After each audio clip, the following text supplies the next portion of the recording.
I'm setting out to shatter our fictitious assumptions, both old and modern, about the medieval world.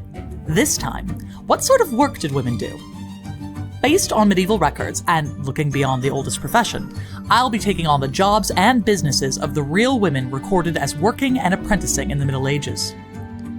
Women in the workplace didn't just emerge in the factories of the Industrial Revolution, or even in the wartime economy's Rosie the Riveter, or as a part of the feminist revolution of the 1960s. They've been around forever. The medieval period is a fascinating window into the true history of women and work.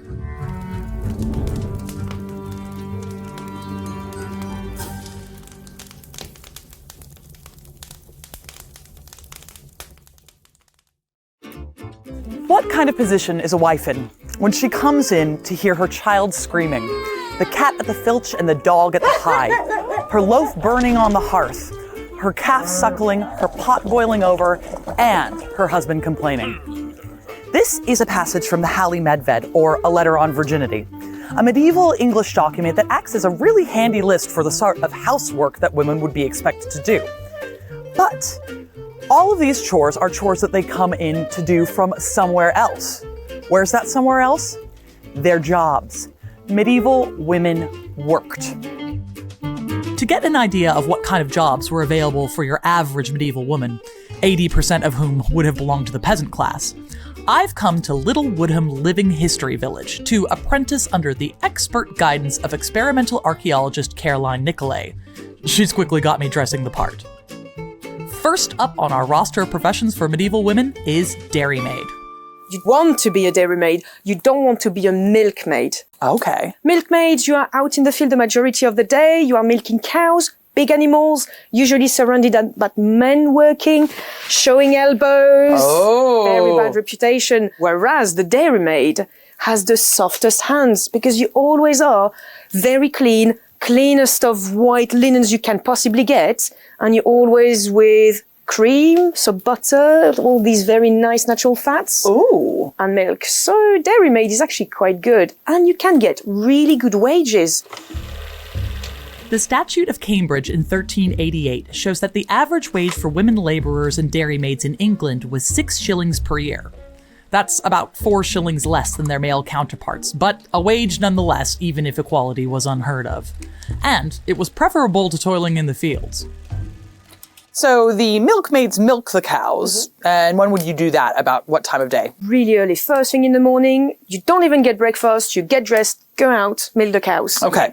Come back in and let the milk run through various sieves or cloths to make sure there's no animal hair or dust, anything in the milk, and you leave it to set. Once that's done, you will be able to separate the cream from the top of the milk, and you get your milk under there.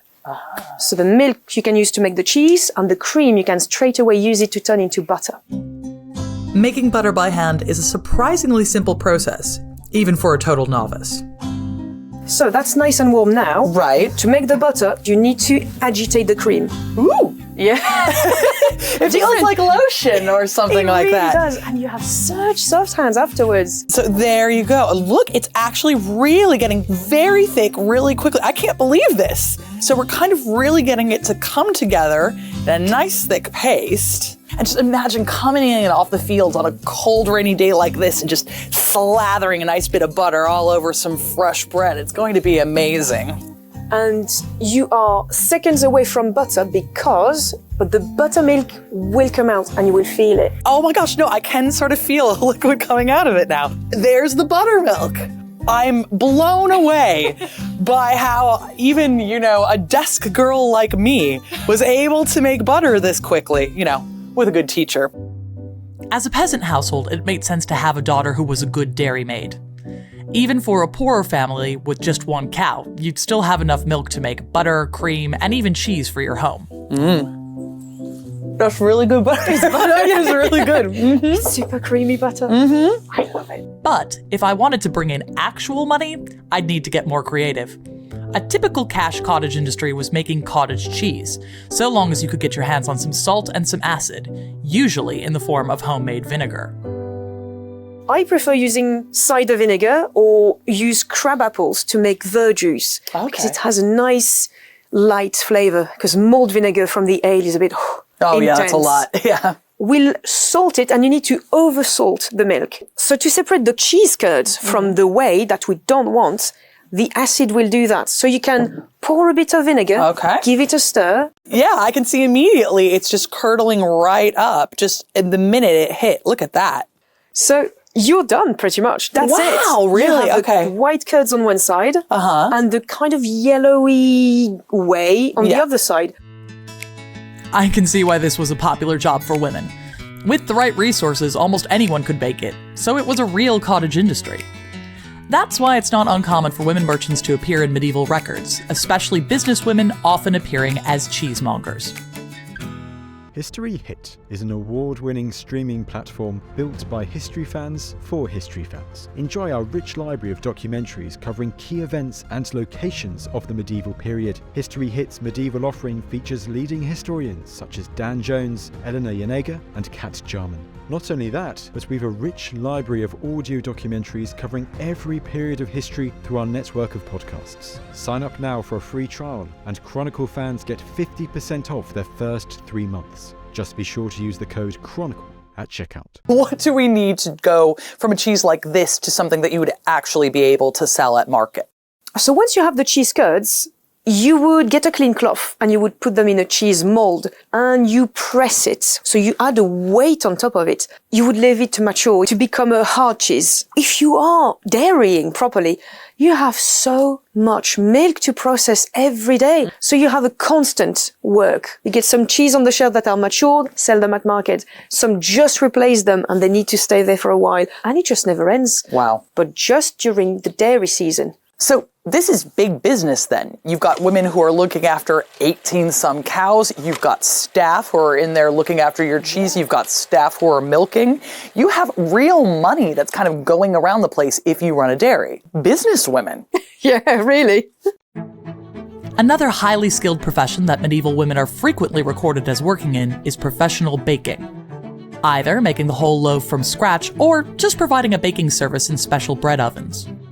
So that's what we're going to use today. Otherwise, you would have to make your dough and bring it to the oven, to the baker. So you make the dough, they do the baking.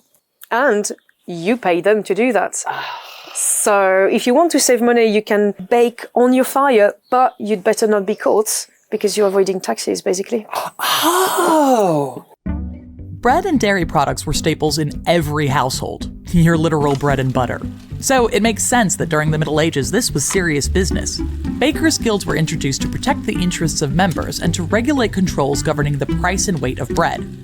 And it could land you in some pretty hot water if you got things wrong or tried to cheat the system, as happened to a crafty London pair called Alice de Brightonock and Lucy de Pickering.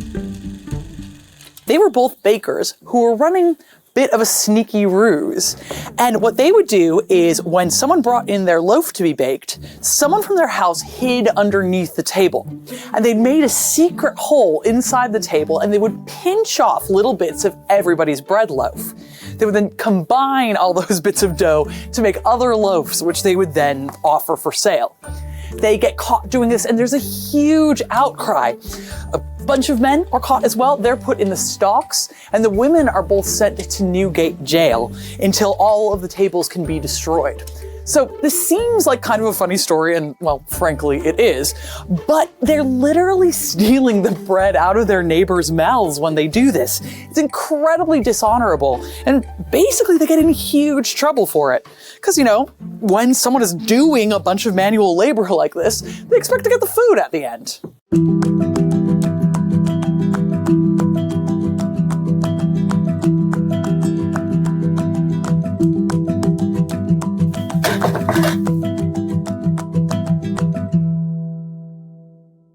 Well, I noticed that our fire is dying down a little bit here. Do we need to build that back up? It basically is the end of the cooking day. So you would have to leave it to die down exactly like that and use this.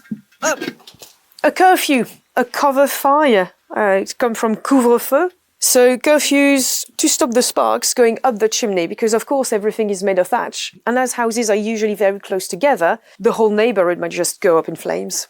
You would rake all your embers, put that on, and hope that tomorrow morning, when you remove it, you have some nice, lovely red embers, so you can start your fire again. Managing a bread oven was a skilled business with a perpetual risk of the flames getting out of hand. Remember, the Great Fire of London famously began with a blaze starting at a baker's in the night. So, we've got our bread, butter, and cheese.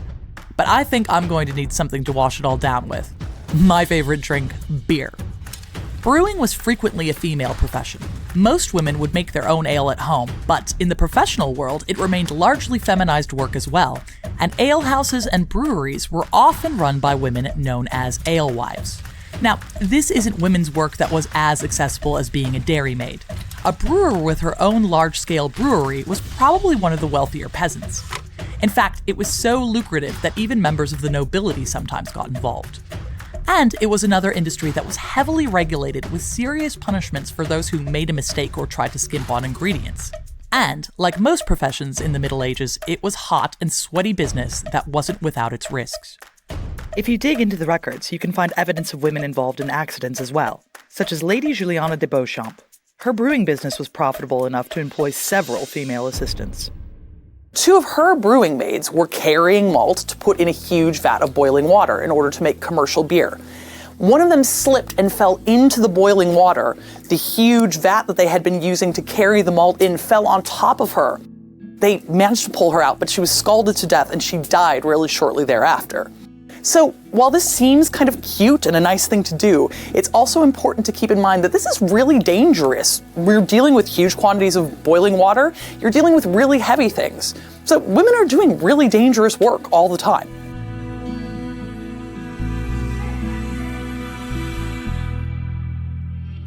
And that's pretty much it. So all the grain and all the bits that you don't want, in any case, in your beer, are now in the cloth, and a lot of the malt is left over in there. Mm-hmm. Perfect. Next step, I'm going to put that over the fire, leave it to boil. Mm-hmm. And if you had some, that's the point, you would actually add some flavorings to it. Gorse flowers or heather, elderberries when it's in season. I don't like hops. I live in the late medieval England before hops becomes really a thing, and it's really, really bitter. We also see in the late medieval period, as a part of this, people writing pamphlets against the evils of adding hops to beer. Oh. They say it's a foreign and continental practice and that it leads to devilry. Ooh, devilry.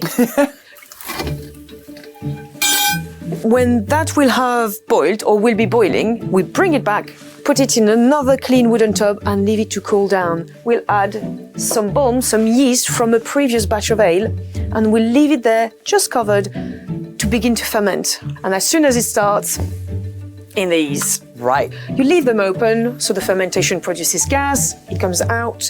After, say, a couple of days, you can put the little tap on it, but leave it open. And after another day, maybe two, depending on the time of the year, normally you have fermented, so it means that the yeast will have eaten all the sugars from the malt and turned them into alcohol. You then have ale, you're fine. Well, I don't want to wait, but I suppose for ale, it's worth it. It is.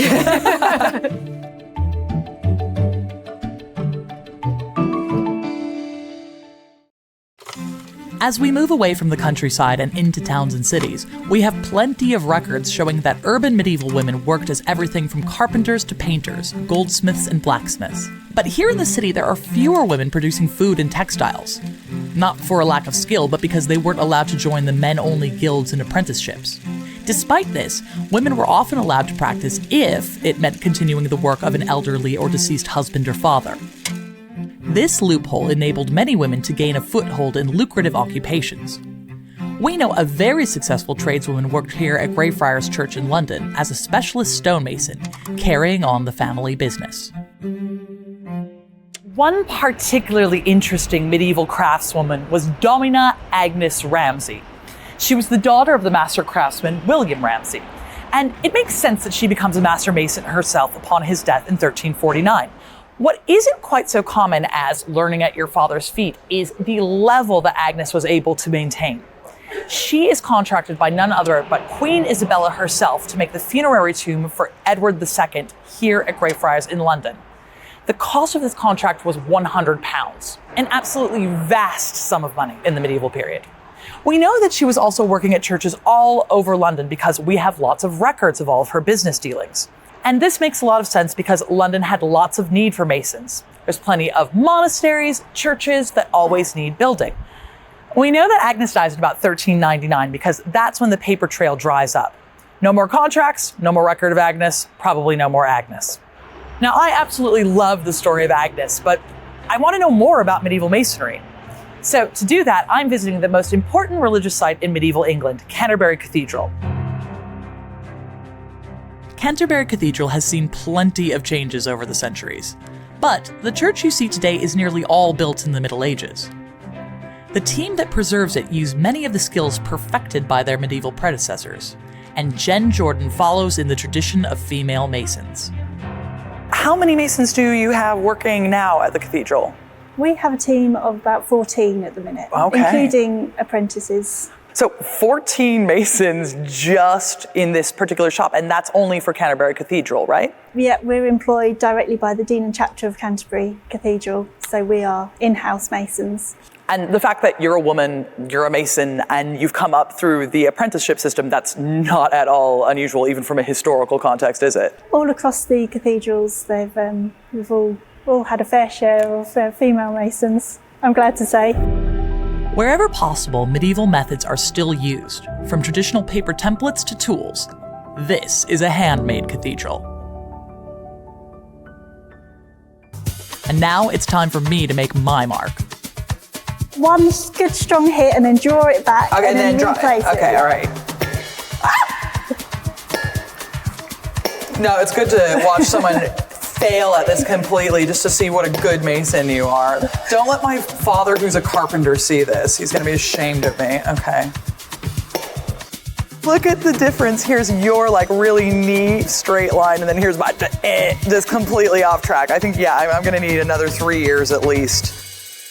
In the workshop, there are some ancient pieces waiting for repair, as well as newly created stonework ready to be put in place. This is a finial and that's an apex stone.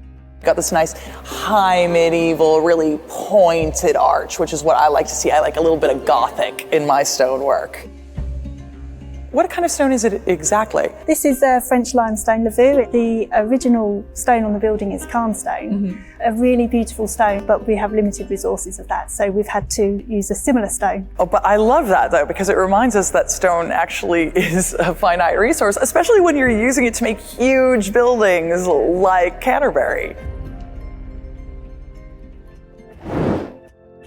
Caen stone came from Normandy in northern France, famous for its own castle and churches. The stone was much used in England after the Norman conquest. Detailed pieces like this will be raised up into Canterbury's vaulting. It's great to think that a female mason's work will again rest high above the congregation, helping to preserve this magnificent cathedral. It's tempting to think that if a job was more physical, then perhaps women wouldn't be involved. But I've discovered that skilled and back-breaking work from the field to the dairy to the stonemason's yard was undertaken by men and women, regardless of the physical strain. A great example of this is in the records of another celebrated building, the Tower of London. Documents reveal women working here in one of the toughest medieval professions. Tracy Borman is the tower's chief curator. She knows exactly what this busy fortress was like 700 years ago. It was a bustling place, really, a miniature town. There were houses, pubs, forges, there was a weapons store, there was even a zoo here in the tower. So there had been all sorts of trades here, people who sold food, wine, people who made things. The Royal Armoury was here, so the weapons factory really for the country, but also the Royal Mint, making the nation's coinage. We know that Katherine of Bury, in the 1300s, she ran a forge here. She ran it actually after her husband had passed away and on behalf of her son, who went to fight at the Battle of Crecy in 1346. In the following century, the 1400s, there was a woman called Margaret Mersch, who was also a blacksmith here at the tower. So it's fascinating. This sort of hints at posh academic word, right? This idea of coverture. If you're a busy man, like a blacksmith, you're spending all day in the forge, you're not just going to get married because you love someone, even though, that's a perfectly fine reason to do so, but you want someone who's going to be helping out, right? Of course you do. You want an equal partner, really, someone who's going to help out, not just be the sort of dutiful wife at home cooking meals. It's going to be a business partnership as well as a sort of love marriage, if you're lucky, really. I think women such as Catherine and Margaret really were the tip of the iceberg. There were probably hundreds of women working here at the Tower in professions not usually associated with women, hands-on, quite hard manual labour. But the records don't tell us this, so we only have these few tantalising glimpses. And that's the challenge for historians interested in medieval society. So often, women are only hinted at in the records. Finding out details about the lives of medieval women isn't just a challenge when studying the working classes. There isn't that much written about women at the top of the tree either. So, for example, Matilda of Flanders, she was the wife of William the Conqueror, who built the Tower of London originally. The records of her are so scarce. You have to piece together these little threads to get a sense of what the Queen herself was doing. So imagine the challenge when it comes to women who are doing things like, working in a forge or lowly manual labour. It's so much harder. It just goes to show that there are women everywhere doing incredibly important, really interesting things, but you just have to squint so much harder to see it. Yeah, they're there if you look hard enough, but I think what we're seeing is just a fraction of the real picture. I can't help but wonder what work must have been like for the female Tower of London blacksmiths Katherine of Bury and Margaret Marsh. So, using the same equipment and tools available to a 15th century blacksmith, I'm back with our Jill of all trades, Caroline. How about we make a knife to help spread that butter we made earlier? The first thing is getting some metal. It has a bit of an angle, but we'll make a blade on one side and the rest will be an all metal handle. And the first thing first, heating it up in the fire.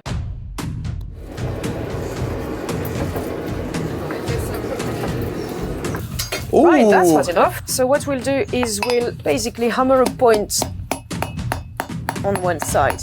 Right. You see how it cools down really quickly? Really fast, yeah. We'll put it back in the fire and you can carry on with that straight away. I think I might have found my medieval vocation as a lady blacksmith's assistant. And keep hitting and I'm moving the metal. Perfect. Yes. So you see you have a mark there. You have a little neck. So that will be your blade and then your handle will carry on there. Then we'll cut it off. Okay. That's it, and you keep hitting. It's starting to look like a knife, but now we need to forge the cutting edge. I have it at an angle and you can hit just on the edge. All right. And we'll stop there. We've got a knife! Yeah, you've got a knife. So it might not be fit for the King of England, but I'd like to think I've done the medieval craft and tradeswomen of the Middle Ages proud. Well, I am absolutely knackered. And you might think that the idea of a career woman coming in at the end of the day from a busy job is a modern one, but nothing could be further from the truth. Medieval women were absolutely workers. Whether you're the dairymaid who's churning up cheese, or the important businesswoman who owns that dairy, you had a job that you were doing all day. And at the same time, when you sat down to eat, every single thing on your table was either made by you or another woman in your employment. So, while I am about to tuck in and really enjoy the fruits of my labors, at the back of my head I also realize I have to do it all again tomorrow. Caroline, come on, let's tuck in. I think we've shown that whether you're making some extra cheese on the side as a dairymaid, or chiseling out a successful career for yourself as a stonemason, there was no profession too tough for medieval women. Despite misconceptions over what was considered women's work, I hope I've proved that during this period, no matter how arduous the profession, there were always women ready and willing to take on the job. According to the medieval chronicler Gregory of Monmouth, this is where Britain started. It was founded by Brutus, a Trojan who, following the Trojan defeat in the Trojan War, gets on a ship and sails here, defeats the race of giants then living in Britain, and builds his palace on this exact spot. So, if this is the founding myth about the London community generally, what are the actual medieval London communities, and where do we learn more about them?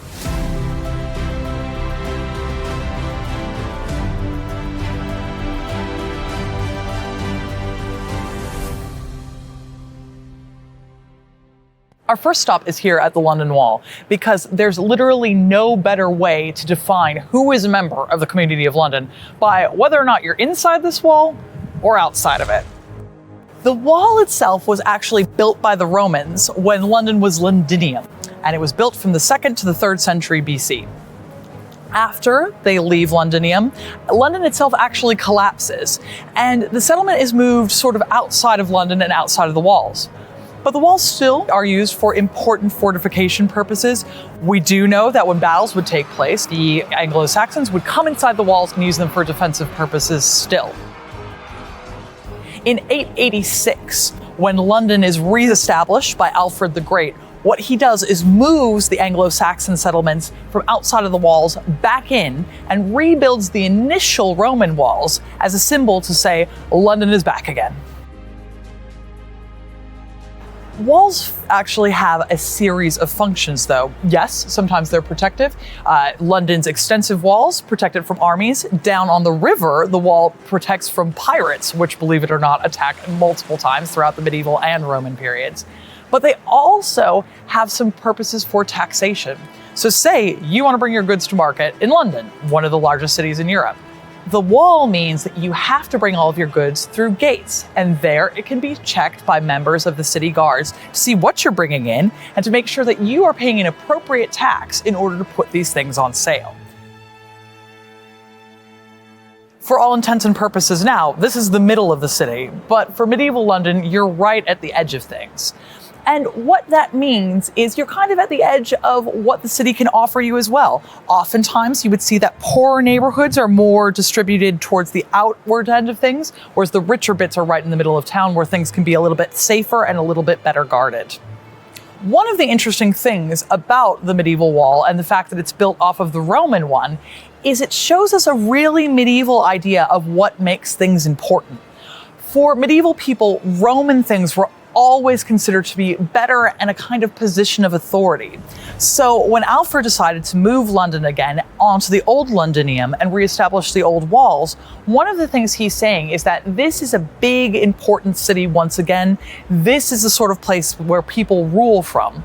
And one of the reasons that you do that, and one of the ways that you do that, is by trying to connect yourself to a Roman heritage and to a Roman history. So when Alfred the Great does that, he's saying London is back, it's important again. When you have the Normans take over after 1066, one of the first things they do is take these walls and rebuild them back again, even bigger than before. They add 7 new gates and 13 new ones along the river. Everybody knows who's in charge and what London's doing. We're here outside the temple, which is actually a really good example of how communities work within London and how their fortunes can change very suddenly. The temple, as the name suggests, was actually set up because of the Knights Templar, who were a crusading order that were initially established at Jerusalem, and they kind of worked as a bodyguard service, more or less, in the medieval period. For most Christians in the medieval period, your number one goal is to someday go on pilgrimage to Jerusalem. Because Jerusalem is a dangerous place, it's in hostile territory, you're going to want to have some bodyguards while you do that, and that's what the Knights Templar have to offer. So they're an incredibly popular order, and it's something that people really like to donate to. They give lots of money. If you want to prove that you're holy, one of the things that you do is you say, I'm going to make sure that the bodyguards are going to be there when I eventually do my trip to Jerusalem. So the Knights Templar are all across Europe. But here in London, they have their own temple, named after the Temple of Solomon that's in Jerusalem, which is where their home order technically is. So they have that church in there, but they also control all of this prime real estate in the middle of London. This is all well and good until 1312. By then, the Knights Templar have become so incredibly rich and powerful that they're starting to annoy the church, and they're starting to annoy kings. In France, the king notices how much land and power the Knights Templar has and sees an opportunity. So he accuses the Knights Templar of heresy and says that they've been worshipping the devil. Seeing this means that there's an opportunity for him to then take all of the property of the Knights Templar and make it his own. This is a very popular idea. So, by 1312, the Pope officially abolishes the Order of the Knights Templar, and the land is seen more or less as up for grabs by rulers, but also by other religious orders. Technically, all of the land of the Knights Templar is supposed to move over to another crusading order, the Knights Hospitaller, who do more or less the same thing, but with slightly more emphasis on the hospital thing and a little less on the knights. The king at the time, Edward II, not a huge fan of passing it on to the Hospitallers. He instead decides that this land is a prime opportunity for his friends to get a hold of some really good real estate at cut down rates. The Knights Hospitaller, they're not a fan of the king's idea, and they begin to actually sue to get the land back. This goes on for about 25 years, and at that point in time, the land inside the temple is broken into two bits. You have the consecrated ground of the inner temple, which goes to the Hospitallers, and the unconsecrated ground of the middle temple, which continues to be leased through the king to his friends. A few years later, in 1347, eventually the Knights Hospitaller win their legal cases and all of the land comes under their own control. But by this point, the legal cases have been going on for so long, it does them no good. They haven't been using it, they haven't been able to use it. So they begin to lease these same properties out themselves for a tidy sum to various guilds of lawyers. And this is exactly what the temple is used for today. It's where we keep lots of our Inns of Court, and there are various groups of lawyers who have amazing and impressive houses like this, where they do their own work. Sometimes you have lawyers that stay within there. So this has been going on since the medieval period. It's been a place where lawyers have been, but technically for a while it was controlled by religious houses. With the abolition of the monasteries under Henry VIII keeps the lawyers but cuts out the middleman of any church, and he begins to take rents from the lawyers. But since that period, we've always had lawyers within the temple, and even though it's got a name that's specifically religious, it's got a heritage that's specifically about one order of people, it's actually changed hands multiple times, and the meaning has changed as well. As we'll see with all communities in London, their fortunes can rise and fall. Sometimes you're up, sometimes you're down. Sometimes you're knights, sometimes you're lawyers. These things can change very quickly depending on who's in power and what people need from you, and a lot of times depending on whether or not there's money on the line. If you're wondering why you need so much room for lawyers over at the temple, it's because of this: the Royal Courts of Justice. Technically, our first written records referring to the medieval law courts come from 1589, but we know that it certainly existed before that, because of all the lawyers. So, why are there so many lawyers in London? It's because legal code, specifically in the medieval period, is most usually tied with the personage of the king, and the king has his center here in London. So if you get into a legal predicament, odds are in the medieval period, you've got an issue with the king, you've got an issue with royal law, you're going to have to come to the Royal Courts of Justice. But who can come to the Royal Courts of Justice? Not everybody. Not everyone technically comes under the legal jurisdiction of the crown. If you live in the countryside, which 80% of the European population does in the medieval period, you're not actually going to be under the crown's jurisdiction most of the time. You'll be under the jurisdiction of your local lord, so, a count or a duke, something like that. If you live in London, you're almost guaranteed to be underneath the jurisdiction of the crown, however, because London itself is controlled as a royal city. Your taxes go to the crown, your taxes go to the city, and you're under a specific royal legal code. So Londoners are here at the court. Extremely wealthy people are here at the court. So say you're one of those dukes or counts and you've got a problem with another duke or count and you want to take it to court, you're taking it to royal court. Say that you are one of the specific groups in the city like the Jewish population. You have specific royal law protections that say that you are only subject to the royal laws. So it doesn't matter where you get in trouble in England, you're going to have to come to the Royal Courts of Justice here in London. And so here is where specifically laws are made that affect the rest of the country, provided that the king is involved, but more specifically, they're about laws that affect different communities within London, that affect affects merchants, that affect guilds, that affect traders. So not every single English person is going to want, need, understand, or actually be allowed to use the royal courts of justice. It's specifically more of a London thing for Londoners.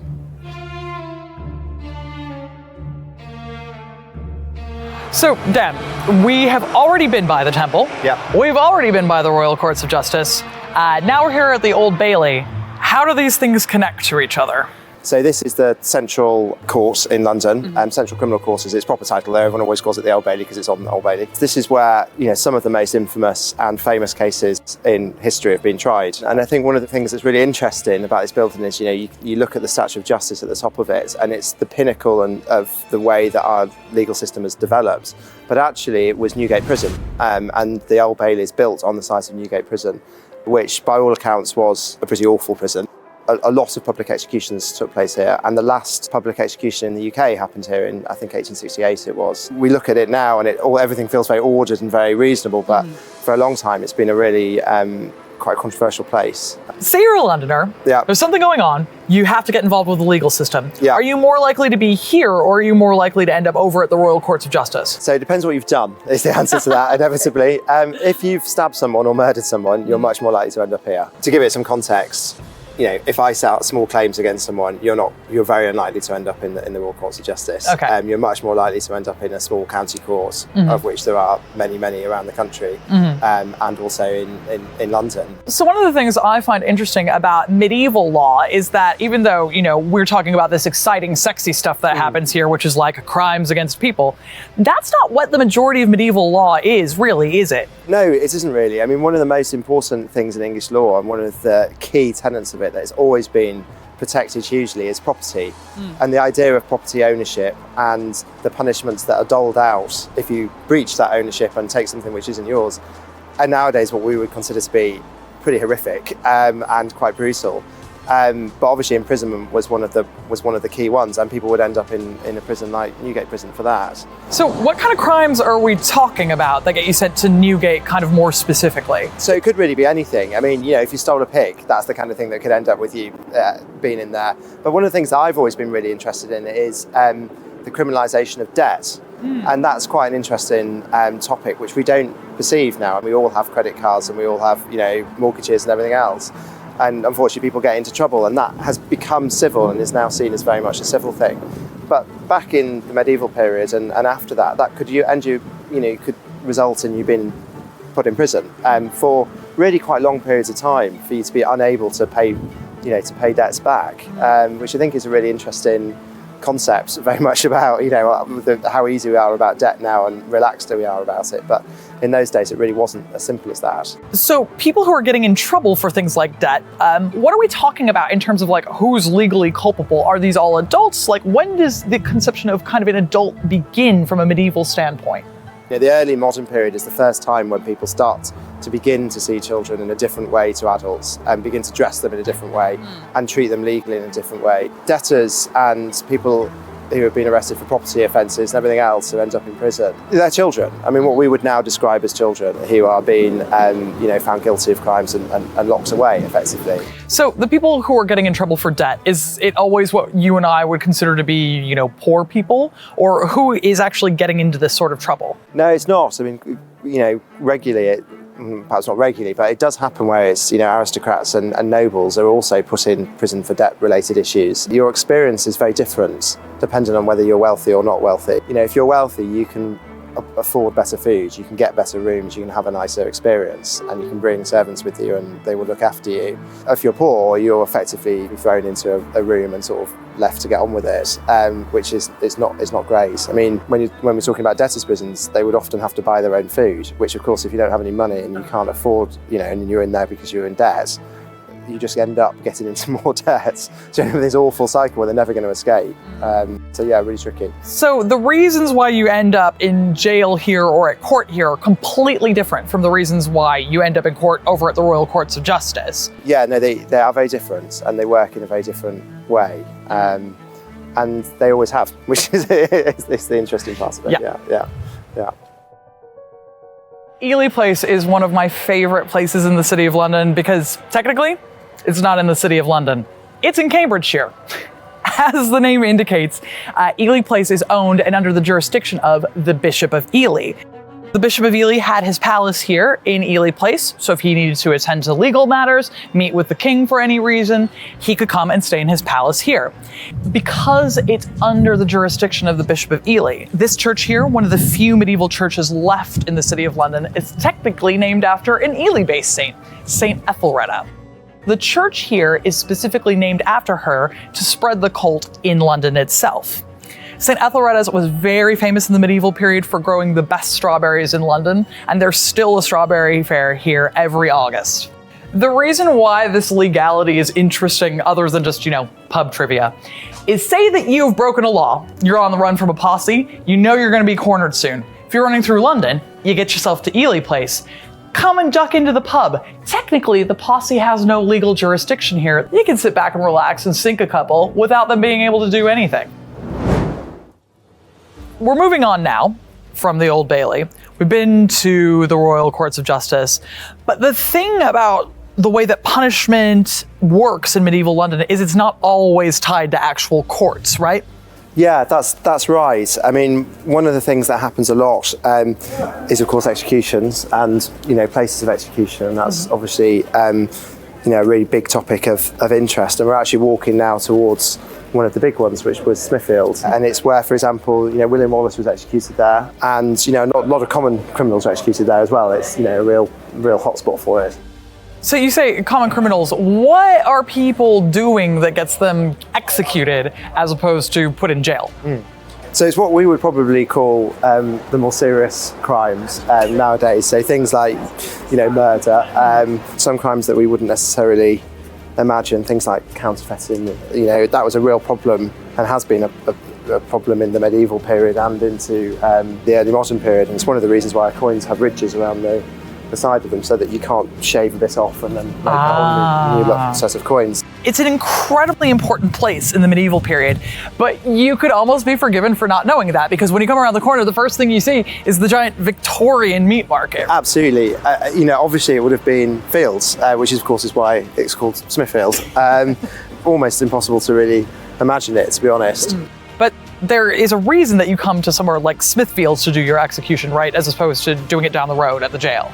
Yeah, absolutely. I mean, one of the things that marks Smithfield out is it's a real display, and it's a real active place to be able to make a very clear statement. What you have to imagine is there's no regular police force, and the chances of being caught when you commit a crime are lower. So when they do catch someone, they want to really make a big thing out of it.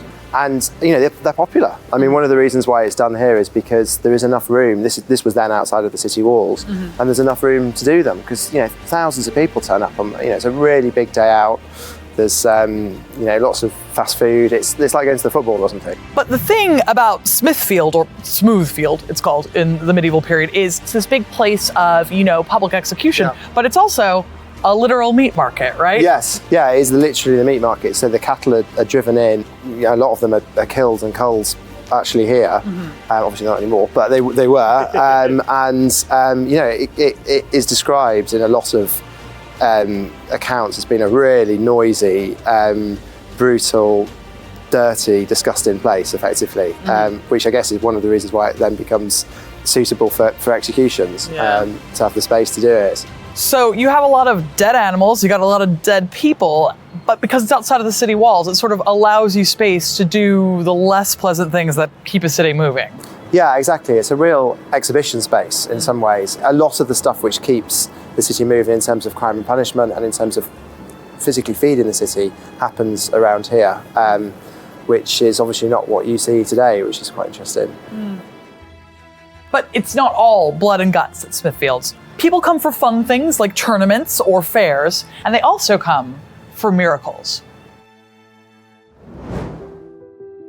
Here we are in the corner of Smithfield Market at one of the few remaining medieval churches in London, St. Bartholomew the Greater. Known colloquially now as St. Bart's, it was founded in 1123 by a man named Rahiri. Rahiri, very well connected at court. He was somebody over at St. Paul's. He's a very important guy. He's got a lot of money. He's religious and important. he goes on pilgrimage, not to Jerusalem, but to Rome. And while he's in Rome, he catches a very bad fever and he's on death's door. So like any good religious man of the time, he prays to God and says, God, if you bring me through this illness, when I get back to London, I'm going to establish a church. And lo and behold, here he recovers and off he goes on the way back to London. On his way back, he has a vision from St. Bartholomew who tells him, God didn't save you, I saved you. And so when you get back to London, you're naming a church after me. He does this, and the result is St. Bartholomew's. And interestingly, at St. Bartholomew's, miracles begin to occur, specifically on St. Bart's feast day in August, but over and over again, you have people come who say that they've been spontaneously cured. And it starts to get a reputation, and more people start to come, and more people start to come. And the Augustinian friars who stay at St. Bart's eventually end up having to found a hospital to care for all of the sick people who come along. So if you come to St. Bart's, maybe you'll get a miracle. Worst case scenario, you have a bunch of monks who have good medical training look after you for free. It's a bit of a win-win and a great way to have your healthcare needs taken care of in medieval London.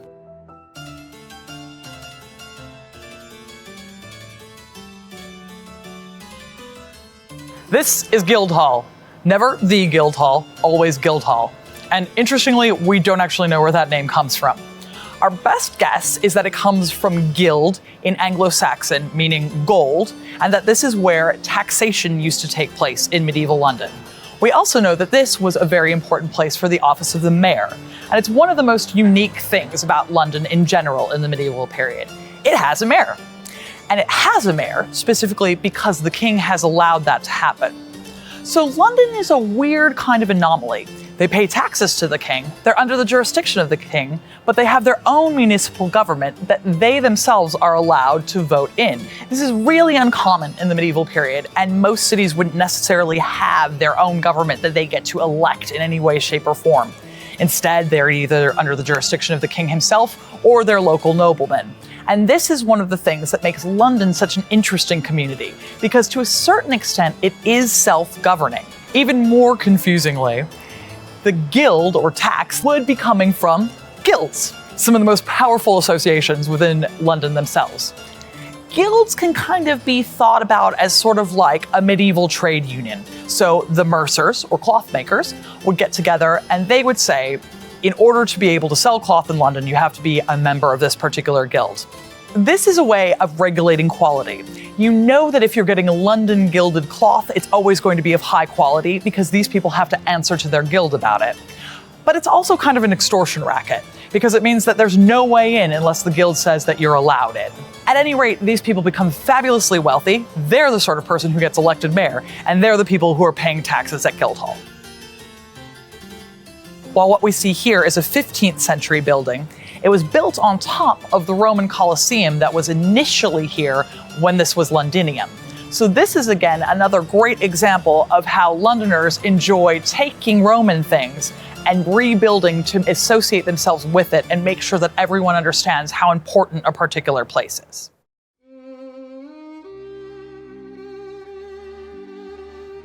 You might be wondering why we are on such a distinctly not medieval looking street in order to talk about medieval London. And that's because it's sort of the point. This is the old Jewry, and it used to be the center for Jewish life in London. The only thing that we have left of it anymore is this plaque up there. The Jewish history in England is a super interesting one.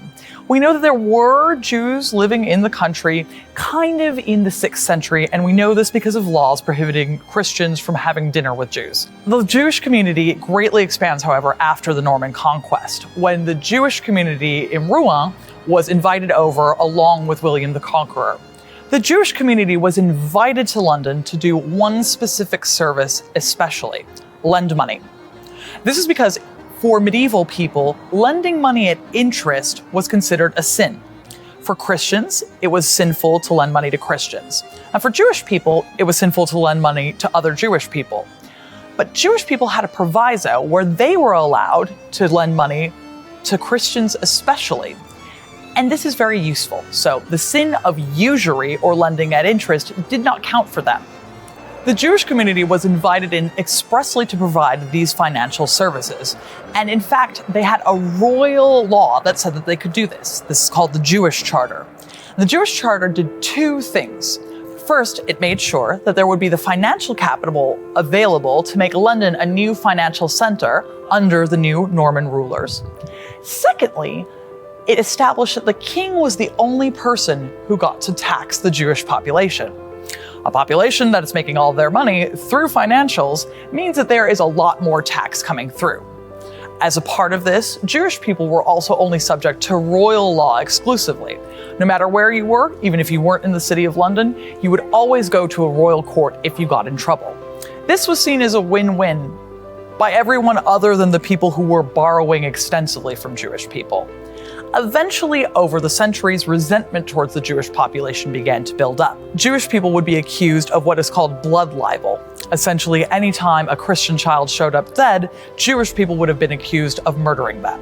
Of course, it was all nonsense, but it was also linked to the fact that Christians really resented Jewish people because of the debts that they owed to them. Of course, this was not the fault of Jewish people, who were literally only allowed to be here if they were lending money, so they were in a tight spot.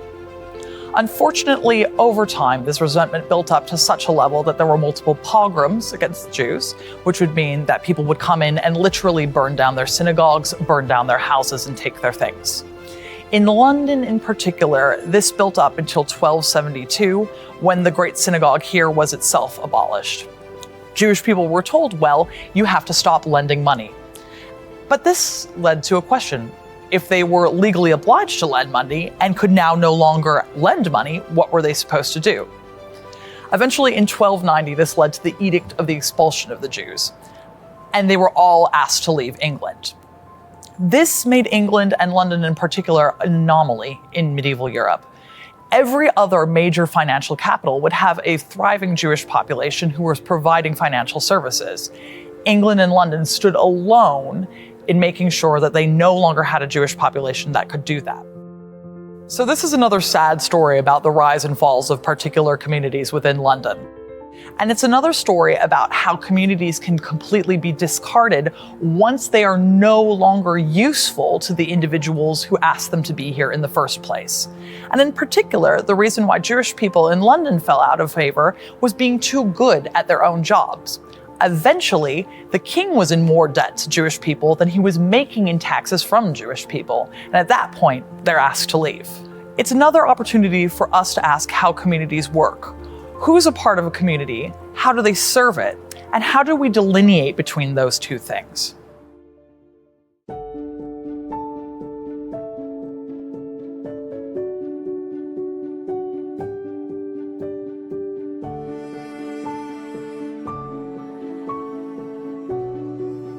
We're here in Southwark, which is technically not a part of medieval London, in order to talk about a community of people that was considered absolutely indispensable for medieval London, who served medieval London, but by their very definition were not allowed to be in medieval London.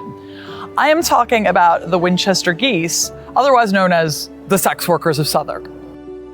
Sex work occupies a really nuanced position in the medieval world because it's considered to be absolutely necessary for the functioning of a good society.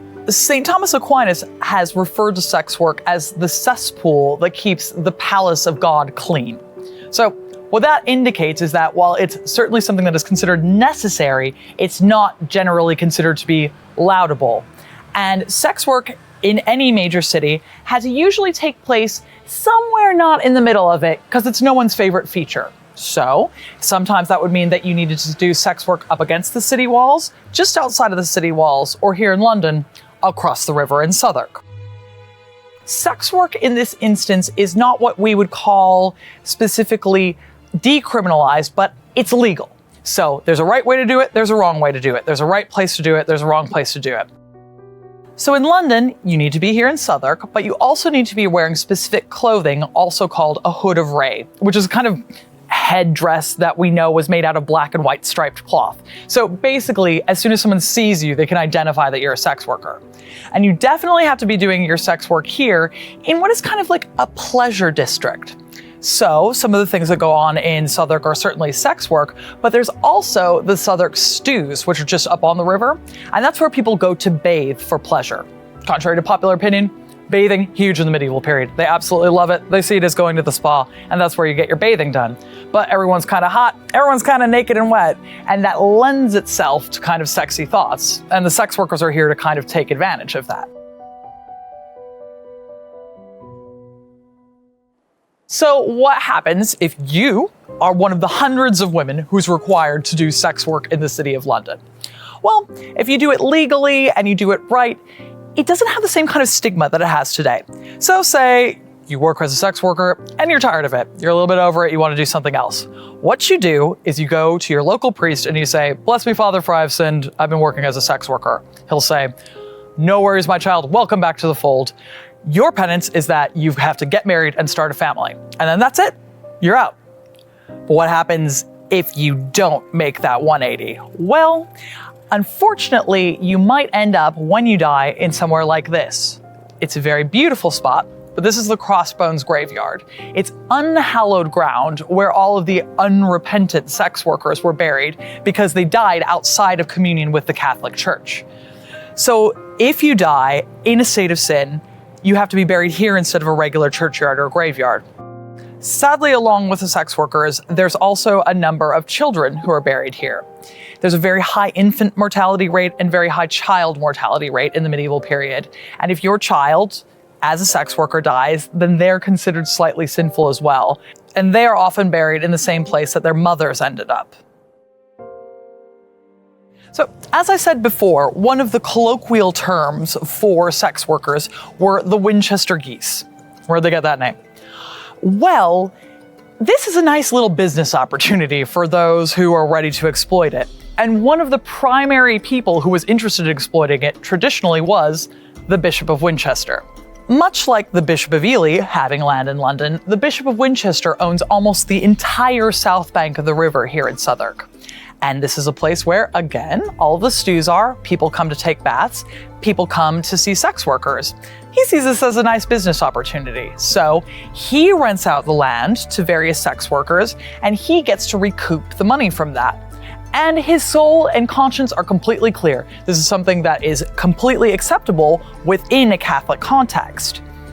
But it's also massively hypocritical. He's recouping all of the money that all of these women are making, but if they're dying in that profession, they're dying outside of his care, and they're buried here, away from it.